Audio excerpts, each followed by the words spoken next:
ಕೊಪ್ಪಳ ಜಿಲ್ಲೆಯಲ್ಲಿರುವಂಥ ಆಯುರ್ವೇದಿಕ್ ಆಸ್ಪತ್ರೆಗಳು 4 ಆಸ್ಪತ್ರೆಗಳು 15 ಚಿಕಿತ್ಸಾಲಯಗಳಿದ್ದು ಇಲ್ಲಿ ಕಳೆದ 1 ವರ್ಷದಿಂದ ಆಯುರ್ವೇದಿಕ್ ಔಷಧಿಗಳ ಪೂರೈಕೆಯಲ್ಲಿ ವ್ಯತ್ಯಾಸವಾಗಿ ಈಗ ಸರಿಯಾಗಿ ಪೂರೈಕೆ ಇಲ್ಲದ ಅಲ್ಲಿ ರೋಗಿಗಳು ಪರದಾಡುವಂಥ ಪರಿಸ್ಥಿತಿ ಇದೆ.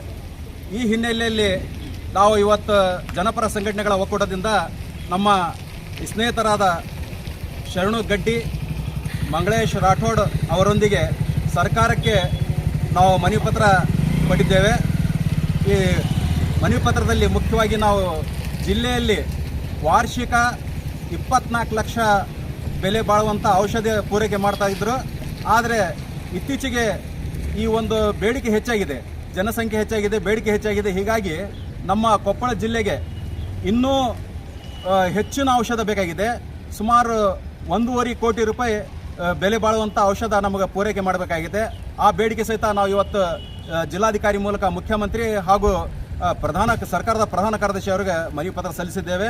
ನಮ್ಮ ಕೊಪ್ಪಳ ಜಿಲ್ಲೆಯಲ್ಲಿ ಕುಕನೂರು, ಕಾರಟಗಿ, ಕನಕಗಿರಿಯಲ್ಲಿ ನೂತನ ಆಯುರ್ವೇದಿಕ್ ಆಸ್ಪತ್ರೆಗಳ ಆರಂಭ ಮಾಡಲಿ ಅಂಥೇಳಿ ನಾವು ಸರ್ಕಾರಕ್ಕೆ ಒತ್ತಾಯ ಮಾಡಿದ್ದೇವೆ.